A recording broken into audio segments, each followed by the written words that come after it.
2 Mai, 2 Chroniques chapitre 7, chapitre 8, chapitre 9. Lorsque Salomon eut achevé de prier, le feu descendit du ciel et consuma l'holocauste et les sacrifices, et la gloire de l'Éternel remplit la maison. Les sacrificateurs ne pouvaient entrer dans la maison de l'Éternel, car la gloire de l'Éternel remplissait la maison de l'Éternel. Tous les enfants d'Israël virent descendre le feu et la gloire de l'Éternel sur la maison. Ils s'inclinèrent le visage contre terre sur le pavé, se prosternèrent et louèrent l'Éternel en disant : « Car il est bon, car sa miséricorde dure à toujours. » Le roi et tout le peuple offrirent des sacrifices devant l'Éternel. Le roi Salomon immola 22 000 bœufs et 120 000 brebis. Ainsi le roi et tout le peuple firent la dédicace de la maison de Dieu. Les sacrificateurs se tenaient à leur poste et les Lévites aussi avec les instruments faits en l'honneur de l'Éternel par le roi David pour le chant des louanges de l'Éternel, lorsque David les chargea de célébrer l'Éternel en disant : « Car sa miséricorde durera toujours. » Les sacrificateurs sonnaient des trompettes vis-à-vis d'eux, et tout Israël était là. Salomon consacra le milieu du parvis qui est devant la maison de l'Éternel, car il offrit là les holocaustes et les graisses des sacrifices d'action de grâce, parce que l'autel d'airain qu'avait fait Salomon ne pouvait contenir les holocaustes, les offrandes et les graisses. Salomon célébra la fête en ce temps-là pendant 7 jours, et tout Israël avec lui. Une grande multitude était venue depuis les environs de Hamath jusqu'au torrent d'Égypte. Le 8e jour, ils eurent une assemblée solennelle, car ils firent la dédicace de l'autel pendant 7 jours et la fête pendant 7 jours. Le 23e jour du 7e mois, Salomon renvoya dans ses tentes le peuple joyeux et content pour le bien que l'Éternel avait fait à David, à Salomon et à Israël son peuple. Lorsque Salomon eut achevé la maison de l'Éternel et la maison du roi, et qu'il eut réussi dans tout ce qu'il s'était proposé de faire dans la maison de l'Éternel et dans la maison du roi, l'Éternel apparut à Salomon pendant la nuit et lui dit : « J'exauce ta prière et je choisis ce lieu comme la maison où l'on devra m'offrir des sacrifices.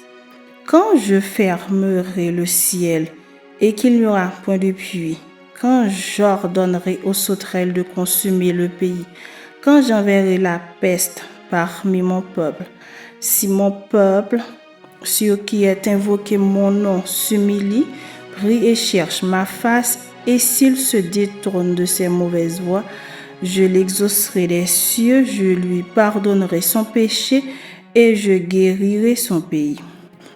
Mes yeux seront ouverts désormais et mes oreilles seront attentives à la prière faite en ce lieu.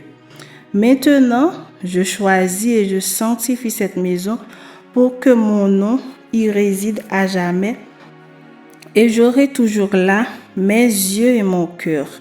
Et toi, si tu marches en ma présence comme a marché David ton père, faisant tout ce que je t'ai commandé, et si tu observes mes lois et mes ordonnances, j'affermirai le trône de ton royaume comme je l'ai promis à David ton père en disant : tu ne manqueras jamais d'un successeur qui règne en Israël. Mais si vous vous détournez, si vous abandonnez mes lois et mes commandements que je vous ai prescrits, et si vous allez servir d'autres dieux et vous prosterner devant eux, je vous arracherai de mon pays que je vous ai donné. Je rejetterai loin de moi cette maison que j'ai consacrée à mon nom, et j'en ferai un sujet de sarcasme et de raillerie parmi tous les peuples. Et si replacé qu'a été cette maison, quiconque passera près d'elle sera dans l'étonnement et dira : Pourquoi l'Éternel a-t-il ainsi traité ce pays et cette maison? Et l'on répondra, parce qu'ils ont abandonné l'Éternel, le Dieu de leur père, qui les a fait sortir du pays d'Égypte, parce qu'ils se sont attachés à d'autres dieux, se sont prosternés devant eux et les ont servis. Voilà pourquoi il a fait venir sur eux tous ces maux. Chapitre 8. Au bout de 20 ans, pendant lesquels Salomon bâtit la maison de l'Éternel et sa propre maison, il reconstruisit les villes que lui donna Huram et y établit des enfants d'Israël. Salomon marcha contre Hamath vers Soba et s'en empara. Il bâtit Tadmor au désert et toutes les villes servant de magasins en Hamath. Il bâtit Beth-Horon la haute et Beth-Horon la basse, villes fortes ayant des murs, des portes et des barres.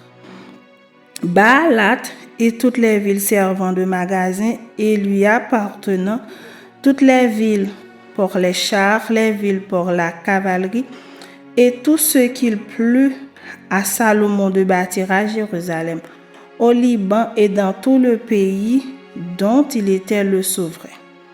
Tout le peuple qui était resté des Essiens, des Amoréens, des Phérésiens, des Éviens et des Jébusiens, ne faisant point partie d'Israël, leurs descendants qui étaient restés après eux dans le pays, et que les enfants d'Israël n'avaient pas détruit, Salomon les leva comme gens de corvée, ce qu'ils ont été jusqu'à ce jour.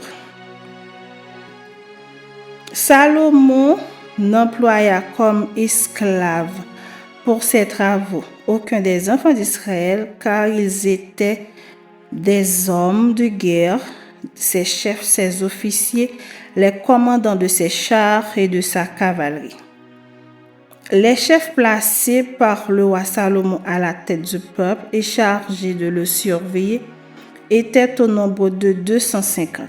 Salomon fit monter la fille de Pharaon de la cité de David dans la maison qu'il lui avait bâtie, car il dit, « Ma femme n'habitera pas dans la maison de David, roi d'Israël, parce que les lieux où est entré l'arche de l'Éternel sont saints. » Alors Salomon offrit des holocaustes à l'Éternel sur l'autel de l'Éternel qu'il avait construit devant le portique. Il offrait ce qui était prescrit par Moïse pour chaque jour, pour les sabbats, pour les nouvelles lunes et pour les fêtes, 3 fois l'année, à la fête des pains sans levain, à la fête des semaines et à la fête des tabernacles. Il établit dans leurs fonctions, telles que les avait réglées David son père, les classes des sacrificateurs selon leur office, les Lévites selon leur charge, consistant à célébrer l'Éternel et à faire jour par jour le service en présence des sacrificateurs et les portiers distribués à chaque porte d'après leur classe, car ainsi l'avait ordonné David, homme de Dieu. On ne s'écarta point de l'ordre du roi pour les sacrificateurs et les Lévites, ni pour aucune chose, ni pour ce qui concernait les trésors.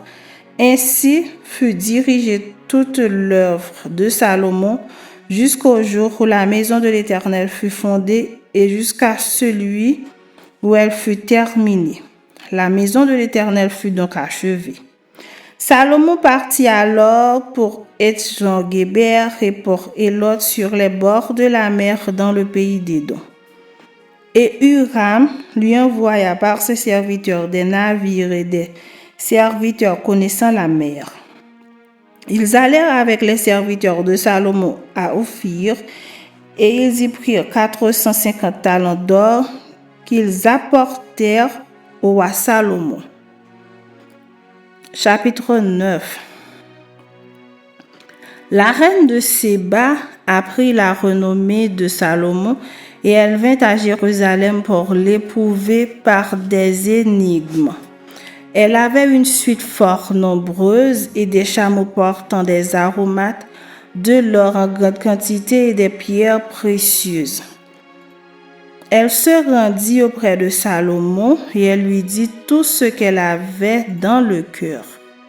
Salomon répondit à toutes ces questions et il n'y eut rien que Salomon ne sût lui expliquer. La reine de Séba vit la sagesse de Salomon et la maison qu'il avait bâtie et les mets de sa table et la demeure de ses serviteurs et les fonctions et les vêtements de ceux qui le servaient et ses échansons et leurs vêtements et les degrés par lesquels on montait à la maison de l'Éternel. Hors d'elle-même, elle dit au roi, c'était donc vrai ce que j'ai appris dans mon pays au sujet de ta position et de ta sagesse. Je ne croyais pas ce qu'on en disait avant d'être venu et d'avoir vu de mes yeux. Et voici, on ne m'a pas raconté la moitié de la grandeur de ta sagesse. Tu surpasses ce que la renommée m'a fait connaître. Heureux tes gens, heureux tes serviteurs qui sont continuellement devant toi et qui entendent ta sagesse. Béni soit l'Éternel, ton Dieu, qui t'a accordé la faveur de te placer sur son trône comme roi pour l'Éternel, ton Dieu. C'est parce que ton Dieu aime Israël et veut le faire subsister à toujours qu'il t'a établi roi sur lui pour que tu fasses droit et justice. Elle donna au roi 120 talents d'or, une très grande quantité d'aromates et des pierres précieuses. Il n'y eut plus d'aromates tels que ceux donnés au roi Salomon par la reine de Séba. Les serviteurs de Huram et les serviteurs de Salomon qui apportèrent de l'or d'Ophir ramenèrent aussi du bois de santal et des pierres précieuses. Le roi fit avec le bois de santal des escaliers pour la maison de l'Éternel et pour la maison du roi, et des arbres et des luttes pour les chantres. On n'en avait pas vu de semblable auparavant dans le pays de Juda. Le roi Salomon donna à la reine de Séba tout ce qu'elle désira, ce qu'elle demanda, plus ce qu'elle n'avait apporté au roi. Puis elle s'en retourna et alla dans son pays, elle et ses serviteurs. Le poids de l'or qui arrivait chaque année à Salomon était de 666 talents d'or, outre ce qu'il retirait des négociants et des marchands qui en apportaient de tous les rois d'Arabie et des gouverneurs du pays qui apportaient de l'or et de l'argent à Salomon. Le roi Salomon fit 200 grands boucliers d'or battus, pour chacun desquels il employa 600 cycles d'or battus, et 300 autres boucliers d'or battus, pour chacun desquels il employa 300 cycles d'or. Et le roi les mit dans la maison de la forêt du Liban. Le roi fit un grand trône d'ivoire et le couvrit d'or pur. Ce trône avait 6 degrés et un marchepied d'or attenant au trône. Il y avait des bras de chaque côté du siège, 2 lions étaient près des bras et 12 lions sur les 6 degrés de part et d'autre. Il ne s'est rien fait de pareil pour aucun royaume. Toutes les coupes du roi Salomon étaient d'or, et toute la vaisselle de la maison de la forêt du Liban était d'or pur. Rien n'était d'argent. On n'en faisait aucun cas du temps de Salomon. Car le roi avait des navires de Tarsis naviguant avec les serviteurs de Huram. Et tous les 3 ans arrivaient les navires de Tarsis apportant de l'or et de l'argent, de l'ivoire, des singes et des parons. Le roi Salomon fut plus grand que tous les rois de la terre par les richesses et par la sagesse. Tous les rois de la terre cherchaient à voir Salomon pour entendre la sagesse que Dieu avait mise dans son cœur. Et chacun d'eux apportait son présent, des objets d'argent et des objets d'or, des vêtements, des armes, des aromates, des chevaux et des mulets, et il en était ainsi chaque année. Salomon avait 4000 crèches pour les chevaux destinés à ses chars et 12 000 cavaliers qu'il plaça dans les villes où il tenait ses chars et à Jérusalem près du roi. Il dominait sur tous les rois, depuis le fleuve jusqu'au pays des Philistins et jusqu'à la frontière d'Égypte. Le roi rendit l'argent aussi commun à Jérusalem que les pierres, et les cèdres aussi nombreux que les sycomores qui croissent dans la plaine. C'était de l'Égypte et de tous les pays que l'on tirait des chevaux pour Salomon. Le reste des actions de Salomon, les premières et les dernières, cela n'est-il pas écrit dans le livre de Nathan, le prophète, dans la prophétie d'Akija de Silo et dans les révélations de Gédo, le prophète, sur Jéroboam, fils de Nébat? Salomon régna 40 ans à Jérusalem sur tout Israël. Puis Salomon se coucha avec ses pères et on l'enterra dans la ville de David son père, et Roboam son fils régna à sa place.